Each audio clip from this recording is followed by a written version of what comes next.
Assalamualaikum warahmatullahi wabarakatuh. Alhamdulillah. Waalaikumsalam. Terlalu lagi sama cerita kayaknya ya. Saya lupa kalau turun ini ada di area dan ada peserta kopdar. Alhamdulillah kopdar akhirnya ada yang kedua kali nih. Karena sebelumnya yang turun pikir mungkin tak lanjut kopdar. Tapi akhirnya ada yang kedua. Kongko perihal daerah di area. Yang kali ini disupport oleh Hayu Foundation. Di rumahnya dulu, subscribe Jam Bacot. Di rumahnya dulu, subscribe Jam Bacot. Di rumahnya dulu, subscribe Jam Bacot. Di rumahnya dulu, subscribe Jam Bacot. Di rumahnya dulu, subscribe Jam Bacot. Di rumahnya dulu. Sebenarnya sebelum Pak Haji datang tadi, saya dan Ranti so banyak baca cerita. Nah, Torang baca cerita ini tentang seberapa penting torang pilih kah di pemilu 2024 besok ya. Karena kan banyak teman-teman yang akhirnya tidak bisa dipungkiri akhirnya apatis dengan pemilu ya. Bahkan ada yang mengkampanyekan 2024 torang nyoblos di kamar begitu misalnya. Karena kayak tidak ada guna begitu. Tapi tema hari ini adalah apa jadinya Banggai tanpa Senayan. ya. Jadi torang ingin coba berdialog dengan Pak Haji. Apa yang ingin Pak Haji bawa di Senayan? Yang apa jelas jadinya tidak Banggai, kiamat guys. dunia kan? Yoi. Tapi sebelum saya torang lanjut bicara, sama kenalkan ada Adinda andalang gue, Ranti. Ranti Dato Adam, Ketua BEM Selamat Fisik malam. Untika ya. Iya, Pak. Saya yang selamat malam sama dia ini selamat malam. Dia lupa. Selamat malam. Jadi, Iya. suatu kebanggaan bisa Iya. samping Saya jadi host saja ya. Bapak Gantian. Edi selaku putra daerah yang Iya. berhasil memajukan Kabupaten Banggai. dengan Alhamdulillah. besar. Iya. Suatu kebanggaan untuk saya dengan kakak Afan. Iya. Pak Haji, Afan atau Afgan? biasanya Afgan. Kau Cuman sayangnya Afgan tak gondrong. Wih, iya. Kalau Afgan gondrong sama Jadi saya Adinda. Afgan. Afgan gondrong. Iya. Intermezzo. Jadi kemarin itu dari kopdar yang pertama itu ada satu hal yang sebelum terus lanjut ke situ ya. Ada tadi pagi kayaknya. Kebetulan gara-gara kopdar mungkin akhirnya Iya. FYP-nya saya itu, FYP-nya Rea itu politik semua. Oh, Jadi dari ini fenomena pemilihan cawapres, iya. capres dan cawapres. Ya. Sampai akhirnya ada satu hal yang terulang yang saya rasa ini jadi kayak kosakata momentual politis. Jadi kayak tiap mungkin 5 tahun ini dia bunyi lagi sama kayak Sultim kayaknya. Ya. Sama kayak Sultim kayaknya. Jadi itu adalah bonus demografi. Jadi menarik ini karena kita kan banyak pemuda di Kabupaten Banggai dan kemarin sempat dialog juga di Rumah Kayu dengan Pak Haji bahwa pemuda dan kreasinya itu perlu sangat butuh dorongan dari pemerintah. Jadi tadi pagi bahasanya Sandiaga Uno adalah visinya adalah mempercepat pembangunan untuk mencapai memaksimalkan bonus demografi. Nah, bonus demografi ini menurut Pak Haji bagaimana? Iya. Apakah cuma di pembangunan atau bagaimana dengan pemudanya, bagaimana dengan kreasinya dari Pak Haji sendiri dengan Kabupaten Banggai lah khususnya ya. Torang tak usah lah Sulawesi Tengah walaupun Pak Haji butuh suara dengan Sulawesi Tengah. Tapi karena kita ada di Kabupaten Banggai, torang bicara Kabupaten Banggai hari ini lah.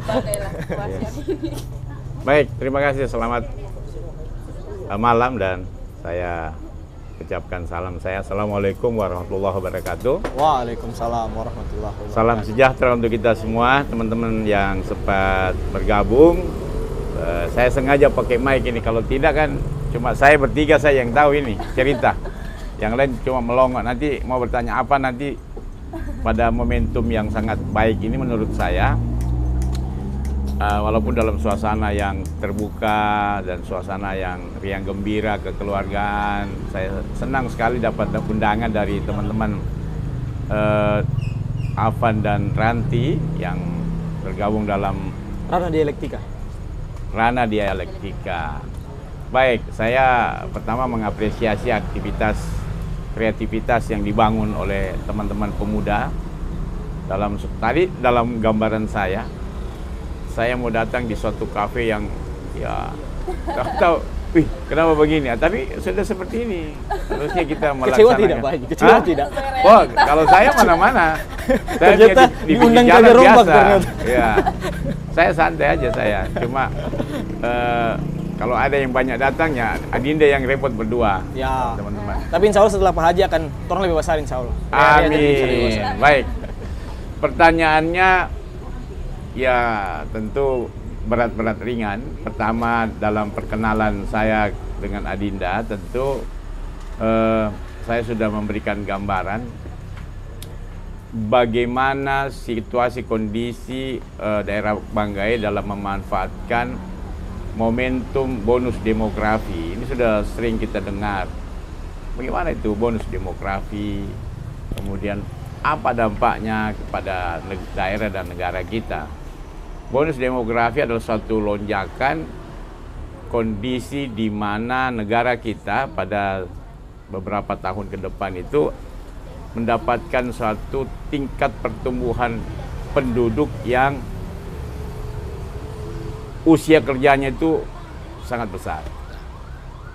Sehingga kalau ini kita tidak kelola dengan bijaksana, kita tidak mengarahkan generasi Z, generasi milenial kita saat ini dalam kondisi kesiapan sumber daya dan kualitasnya, kita akan tentu termakan dengan kondisi yang tidak bisa kita tahan. Kan ini perkembangan pertambahan jumlah penduduk yang usia kerjanya sangat besar dan kita tidak siap, sehingga tentu akan memakan kondisi bangsa dan daerah kita dan kita akan kesusahan. Banyak yang kemudian memberikan solusi-solusi, termasuk dalam pikiran saya bahwa memanfaatkan bonus demografi harus dengan kesiapan mental pemuda dan mental generasi kita saat ini yang mumpuni, yang tentu mereka diasah dari pengalaman dan dari peningkatan keterampilan, kreativitas, dan kemudian juga hal-hal lain yang membuat mereka tidak tergantung pada, misalnya kalau mencari pekerjaan hanya sebagai pegawai pemerintah, tidak terkungkung pada kondisi yang monoton itu.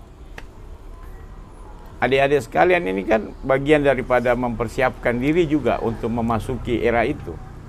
Membuat konten kreatif, membuat dan memanfaatkan media YouTube, TikTok dan sebagainya, dan kemudian bisnis-bisnis yang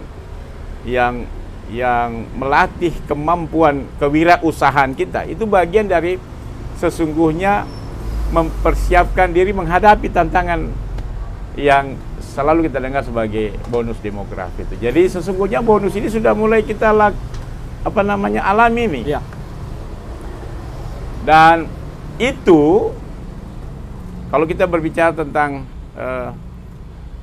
sesungguhnya pada posisi kita sebagai, misalnya kalau saya saat ini sebagai tokoh masyarakat, sebagai bupati yang periode kemarin, dalam settingan saya membuat area-area kepada generasi kita supaya mereka siap, itu konsepnya jelas. Contoh, kita membuat tentu suatu area taman untuk dimanfaatkan oleh kelompok-kelompok pemuda, membuat kafe dan membuat di sana pertemuan-pertemuan, diskusi-diskusi, melatih kemampuan berpikir, melatih kemampuan berusaha. Ya. Dan itu alhamdulillah saya lihat sekarang ini di mana-mana taman yang saya bangun dimanfaatkan untuk momentum anak-anak muda berkembang seperti itu.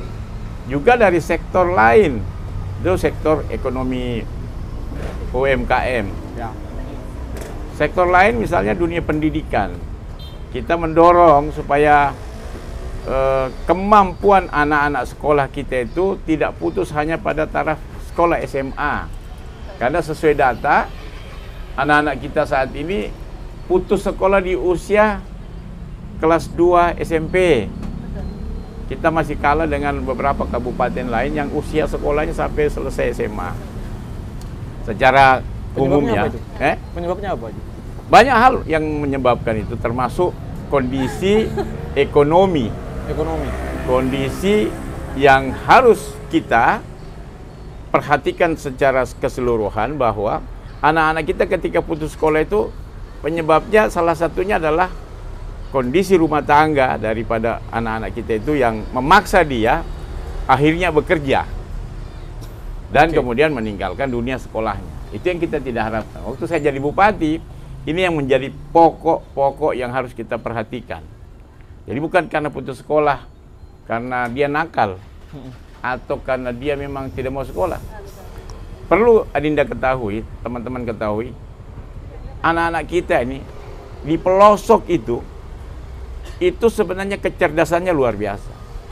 Dan saya saksi ketika ada teman saya yang sangat getol untuk mengangkat harkat kehidupan anak-anak yang tergolong tidak mampu atau terpencil. Ya. Saya sebut saja namanya, kan saya sangat bangga sama aktivitas dia, Pak Hidayat Monoarfa itu. Oke.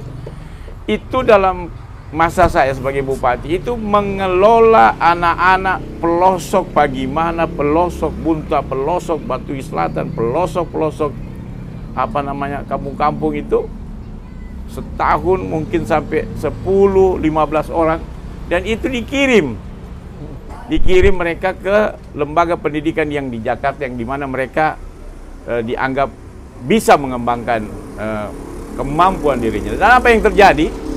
Mereka tuh kalau disandingkan dengan anak-anak daerah lain, kita tidak kalah. Kita sampai pernah masuk 3 besar. Makanya anak-anak kampung, anak-anak yang tidak pernah kita tidak perhitungkan bahwa dia itu ternyata punya kualitas yang luar biasa, punya kemampuan, punya bakat yang cerdas itu.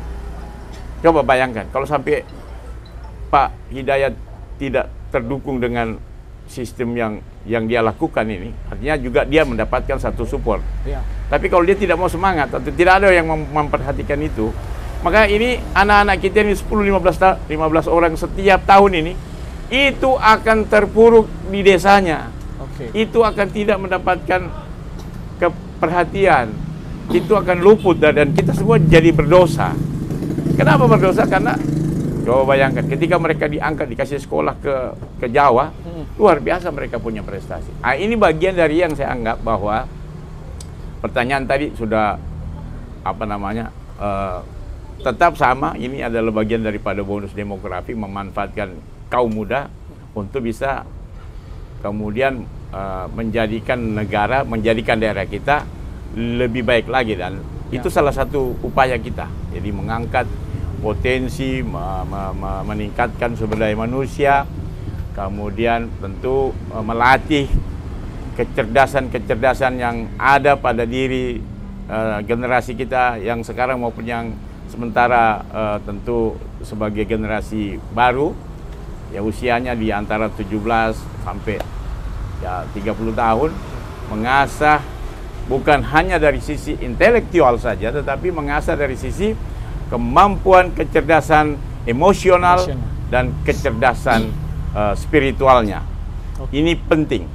Selalu dalam mana saja saya selalu ingatkan. Jadi kekayaan, kemampuan, kecerdasan intelektual itu tidak akan cukup berhadapan dengan tantangan ke depan kalau tidak ditambah dengan kecerdasan mengelola emosional kita dan kecerdasan dalam mengelola spiritual yang diajarkan secara turun-temurun oleh orang tua kita, oleh ustadz-ustadz kita, oleh tokoh-tokoh agama kita, sehingga dan lingkungan kita, sehingga paripurnalah hidup kita menghadapi apa saja yang menjadi tantangan. Seperti itu kira-kira. Konkretnya bagaimana Pak Haji? Nah, Konkret konkret. sebagai Pak Haji sebagai perwakilannya kita ada di Senayan. Belum. Mari kita bicara. Insya Allah. Iya. Kita optimis. Kalau bisa jadi sukses ini. Langkah konkretnya apa Pak Haji? Apa yang bisa Senayan lakukan untuk Jadi Kabupaten begini, Banggai? jadi itu pertanyaan kalau sudah mengarah. Ini kan masih permulaan, jangan dulu terlalu main kasar. Oke. Jadi, Tapi ada sebagai sebenarnya- salah satu calon legislatif, Iya. ya, yang berikhtiar sekarang saya Iya. lagi berikhtiar nih. Dan saya belum salah satu terpilih. masyarakat Kabupaten Banggai yang Alhamdulillah. optimis dengan Iya, Pak Haji. Alhamdulillah. Ya haruslah. Iya. Judulmu hari ini kepada saya, bagaimana Banggai kalau tidak ada di Senayan? Iya. Kan gitu. Itu harus selalu kita mengarah ke sana. Jadi kalau saya mendapat apresiasi, alhamdulillah. Tapi Saya sebenarnya benar bersyukur. dari ceritanya Pak Haji yang tadi, Iya. ada satu pertanyaan yang sebenarnya jadi pertanyaan besar buat orang sebenarnya. Iya, Orang tahu bahwa Kabupaten Banggai itu kabupaten yang kaya, iya, rebutan investor. iya, Tapi masih ada orang miskin yang tadi Pak Haji cerita tidak bisa sekolah. iya. Kenapa bisa ada? Itu adalah sesuatu yang lumrah terjadi. Jadi di dunia ini kalau tidak ada orang miskin, so mau kiamat itu, ya kan? Jadi kalau saya tinggal kita bagaimana kalau kita dalam posisi pemerintah. Ya. Saya ini sudah periode lalu kan. Saya cuma biasa bicara nanti, tapi kan nanti dianggap tidak move on. Oke. Tapi menurut saya ada langkah-langkah Ya. yang kita harus lakukan untuk mengurangi kemiskinan ekstrim itu. Ada kemiskinan yang ekstrim absolut, ya. Ini yang harus kita kurangi atau kita hapus. Kemiskinan itu sudah lumrah, sudah memang hukum alam ada itu kemiskinan. Tapi yang namanya kemiskinan absolut itu yang kita harus cegah. Oke. Itu yang misalnya pendapatannya kurang dari 1 juta 1 bulan, itu kemiskinan yang tidak bisa makan dalam sehari 2 hari baru bisa makan, itu kasihan sekali. Itu yang harus kita intervensi mereka, dan saya kira pemerintah sekarang juga sangat agresif untuk menerapkan kebijakan-kebijakan menanggulangi kemiskinan itu. Jadi kalau tadi ditanya contoh konkret tentang apa tadi itu bonus demografi Ya. yang kita, nah ini supaya tidak ini yang berurutan ini, pertanyaan kan banyak sekali. Baru awal-awal saya sudah dapat pertanyaannya. Jadi langkah konkret kita adalah kalau di Senayan, ketika saya diberikan amanah, tentu ini akan kita suarakan. Ya. Suarakan berdasarkan yang pertama, keterwakilan kita itu adalah keterwakilan partai politik. Oke. Jadi kita beda dengan senator atau DPD, kita beda itu. Saya misalnya, saya adalah kader Partai Demokrasi Indonesia Perjuangan. Sehingga patron yang kita perjuangkan di partai PDI Perjuangan ini adalah patron yang mengarah pada bagaimana akar rumput wong cili ini yang dinominasi oleh masyarakat petani, nelayan, masyarakat tentu pekerja yang tinggal di pelosok dan di desa, kelurahan, masyarakat bawah itu yang harus kita berdayakan. Oke. Nah gitu. Termasuk dalam momentum kemarin ketika saya sebagai bupati, termasuk bagaimana kemampuan aparatur sipil negara itu kita angkat, itu kita juga perhatikan.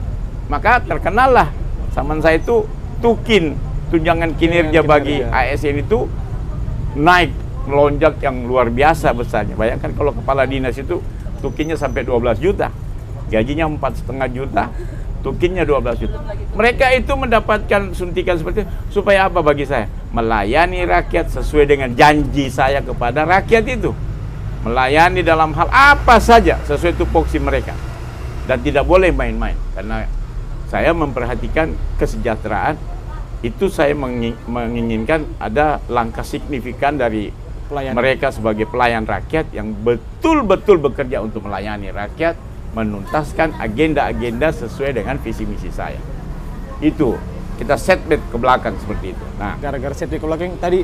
jadi kalau di DPR RI harus seperti itu gayanya. Ya. Bahwa PDI Perjuangan itu adalah partai yang peduli dengan wong cilik. Nah, ini luas sekali apa pengejawantahan program ini. Dan salah satu agenda kita ke depan adalah kita akan benar-benar menerapkan pasal 30 berapa itu di Undang-Undang Dasar 34 ya, bahwa fakir miskin dan anak terlantar itu wajib dipelihara oleh negara. Itulah yang menjadi momentum ketika saya terpilih, maka tugas utama saya adalah bagaimana program partai ini dibungkus dengan baik dan kemudian digelontorkan untuk menyelesaikan persoalan kemiskinan dan terutama juga anak terlantar. Begitu kira-kira. Oke. Ya. Itu komen, dia bilang, oh ini dengan Bapak Heruwin Yatim ya, tolong disampaikan tentang janji-janjinya waktu kampanye. Kapan? Tentang katanya Bapak pernah kampanye di Kayowa. Ketika Bapak menang suara, jalan yang lorong itu nanti diaspal. Tapi katanya mereka sampai sekarang Bapak selesai menjabat dari bupati itu tidak terrealisasi. Iya. Baik. Itu justru sampaikan, jadi saya sampaikan. Bagus itu. Ada guna berarti flyer itu dibikin ya? Rekam baik-baik. Jadi begini, ketika kita berkampanye dalam kaitan dengan keinginan kita untuk menjadi pimpinan daerah, ya Dinda ya, maka akan keluar suatu program, suatu gambaran visi dan misi kita kepada rakyat sesuai kondisional daerah itu. Nah, syukur saya diingatkan tentang Kayowa. Betul, Kayowa memenangkan kami waktu itu ya, walaupun secara umum kalah kita. Iya. Jadi kalau kita kalah, Berarti berarti saya, soalnya saya kecewa Pak Haji kalah waktu itu. iya. Berarti kan kemampuan Heruwin Yatim tidak akan bisa sama ketika menjabat bupati. Kenapa? Karena sekelas pembangunan jalan itu membutuhkan anggaran yang cukup besar. Seorang Heruwin Yatim tidak akan mampu untuk bisa mewujudkan itu karena posisinya tidak dalam posisi sebagai bupati. Saya menyatakan pernyataan itu ketika saya menang secara garis besar. Jadi boleh dikatakan, loh di Kayowa Bapak kan menang. Iya. Tetapi oke, kita lihat itu apa program jalan. Kalau sampai biayanya puluhan ratusan juta ya satu gunung Topo 3 harta saya rata juga. Begitu. Jadi itu saya kira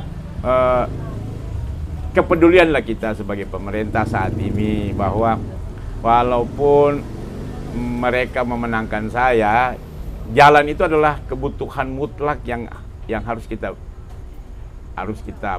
perhatikan.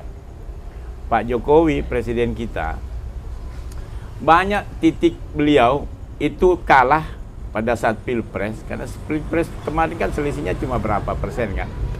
Tetapi apa yang beliau lakukan, pengembangan infrastruktur itu tidak mengenal mana dia daerah kalah, mana dia daerah menang, gitu ya. Jadi seharusnya pemerintah bersikap seperti itu, sehingga tidak muncul statement yang agak mengecilkan posisi seolah-olah Pak Heruwin, kau dulu janji di sini, sekarang mana itu janjimu? Padahal saya sudah rakyat biasa kasihan. Jadi sepeda power. Mbak Ranti kasih tahu, Pak Heruwin sudah ada power kasihan. Jawaban yang rasional. Iya, disampaikan seperti itu. Coba kalau saya jadi bupati, saya hot mix itu Kayowa, rabu-rabu. Kenapa?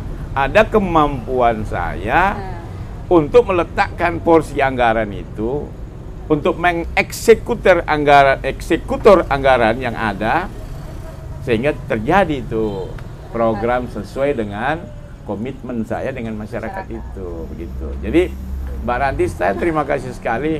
Sampaikan kepada mereka, sabar kok. Dunia belum kiamat. Iya dah? Insya Allah. Yang penting komitmen. Nah, Kayowa tetap merah begitu. Kira-kira itu komitmen. Tidak lama juga kan. legislatif bulan Februari, insya Allah pilkadanya September. Insya Allah. Jadi kesabaran kita itu juga dibutuhkan. Masyarakat itu dibutuhkan kesabarannya. Kesabaran revolusioner namanya, kalau saya bilang. Kenapa? Karena menunggu ini untuk mewujudkan itu tidak lama lagi gitu. Tidak akan lama. Yakin saja. Tidak akan lama. Kalau memang dibiarkan jalanmu rusak karena kau memenangkan saya, insya Allah tidak akan lama, jalanmu akan baik. Ada caranya. Itu menarik itu. Jadi tadi sempat disebut namanya Presiden Joko Widodo kan? Ya. Tadi pagi juga saya nonton di TikTok. Ini TikTok terbaik memang ini FYP ini. Jadi Bagus. ada sedikit pidatonya Jokowi dibilang kepemimpinan itu adalah melanjutkan, bukan memulai dari nol kayak SPBU. Jadi, nah, kenapa akhirnya Pak Haji? Ini yang saya lihat ya. Kenapa akhirnya teman-teman sedikit pesimis dengan politik? Ya. Dengan politik praktis khususnya ya, adalah ketika apa yang kebaikan yang dicita-citakan untuk kemaslahatan itu tidak bisa dilanjutkan sama kepemimpinan yang baru ketika itu bertentangan dengan periode sebelumnya misalkan. Jadi kayak seperti ada ego politik dari tiap kandidat. Jadi kayak percuma kebaikan itu dilaksanakan ketika itu bisa dilanjutkan begitu. Ya. Kayak harus orang yang sama melanjutkan hal baik begitu. Ya. Itu bagaimana Pak Haji? Jadi kalau secara pribadi diminta tanggapan, seharusnya memang benar itu. Bapak Presiden kita sudah membuat satu agenda 10 tahun terakhir yang luar biasa, yang tidak pernah kita rasakan kan. Bagaimana program infrastruktur Presiden itu dibangun sedemikian rupa mulai dari Sabang sampai Merauke, dari Pulau Mianga sampai Pulau Rote. Itu luar biasa. Saya adalah orang yang merasakan kenikmatan untuk misalnya menikmati hasil pembangunan infrastruktur dari beliau. Jalan tol Trans Jawa misalnya, jalan Trans Tol Sumatera misalnya, yang belum ke Papua karena banyak KKB bahaya sekarang. Nah, saya merasakan seandainya ini tidak dipikirkan oleh seorang pemikir besar, ya, seorang konseptor pembangunan bangsa yang menginginkan bangsanya maju ke depan, maka tidak akan tercapai ini infrastruktur itu. Dan apa kaitannya pembangunan infrastruktur dengan perkembangan ekonomi negara kita? Itu sangat signifikan bagaimana pertumbuhan ekonomi negara kita ketika terjadi COVID-19. Negara Indonesia diakui oleh dunia bahwa dia mampu mengatasi program secara dunia ya tentang virus COVID-19 itu karena salah satu keberhasilan program mensupport ekonomi masyarakat melalui perbaikan infrastruktur yang ada di wilayah. Itu betul-betul bikin semangat. Petani diselamatkan, nelayan juga mendapatkan respon yang baik. Pembangunan yang selama ini dirasakan susah, misalnya dalam hal mendapatkan BBM, misalnya mendapatkan pupuk. Walaupun kondisi pupuk sekarang kita memang masih dirasakan berkurang, tetapi dibanding dulu kita bicara dulu, perbandingannya itu signifikan untuk diatasi oleh pemerintah saat ini. Itu suatu hal yang kemudian ketika terjadi pandemi COVID yang mengakibatkan kita tidak bisa beraktivitas, Indonesia masih mampu. Itu keberhasilan. Sehingga tidaklah layak menurut saya kalau kemudian kepemimpinan selanjutnya itu tidak mau melihat yang sekarang ini. Ya, atau menutup mata dan pikiran perasaan bahwa mau bikin lagi sesuai dengan rencana dia. Menurut saya tidak elok. Ya. Kita setback, akan mundur kita. Dan oleh karena itu saya sebagai juga petugas partai yang saat ini ditugaskan di Kabupaten Banggai, saya mengajak kepada kita, ayo kita rasional berpikir bahwa apa yang dicapai oleh pemerintahan Bapak Jokowi saat ini itu luar biasa. Yang saya waktu jadi bupati, ruas jalan Balingara bunga biak itu setahu saya 300 lebih miliar itu atas instruksi Bapak Jokowi kita. Saat ini misalnya juga ruas jalan yang terbangun dari Balantak ke Lamala, ruas jalan yang terbangun dari Bunta ke Simpang Raya, impresnya jelas. Itu kenapa? Kepedulian Bapak Presiden kita atas kondisi infrastruktur daerah yang seharusnya dibiayai oleh mungkin pemerintah provinsi karena status dari jalan itu adalah status jalan provinsi. Tapi diintervensi oleh Presiden. Kenapa? Karena tidak mungkin dana provinsi mencukupi itu. Nah, termasuk kita juga berharap ke depan Bualemo Lingkar itu juga akan mendapatkan perhatian. Jadi itulah yang kemudian harus kita buka mata pikiran. Hanya satu ini, banyak lagi yang lain. Jangan cuma dilihat berita-berita hoax kemudian dilempar begitu saja. Saya sering baca di grup, aduh ini kasihan ini pengetahuannya tentang apa yang dilakukan oleh Pak Jokowi masih kurang. Makanya saya kasih pemahaman. Baru satu pemahaman dia sudah menyerah, apalagi kalau sudah banyak pemahaman. Jadi begitu kira-kira. Oke? Kayak kalau menurut saya kan, yang paling disayangkan adalah ketika politikus, pemimpin itu membawa ego politiknya sampai mengabaikan kepentingan kemaslahatan. Jadi kebijakan-kebijakan yang baik untuk masyarakat seharusnya kan dipertahankan. Ya. Dan dilanjutkan gitu. Dikembangkan harusnya begitu. Bukan dihilangkan karena ego pribadi begitu. Ya. Jadi itu yang akhirnya tadi poinnya saya adalah kenapa akhirnya teman-teman begitu sedikit apatis dengan politik di daerah begitu. Karena yang dirasakan adalah suara yang kita berikan akhirnya sia-sia ketika hal baik itu tidak dilanjutkan gitu. Tapi ngomong-ngomong, karena di sini ada peserta kopdar lain, ada banyak teman-teman yang datang di sini. Ya. Orang coba buka kesempatan buat semua untuk bercerita. Karena kalau saya mau cerita, Subscribe Jam Bacot. Di rumahnya dulu. Subscribe Jam Bacot.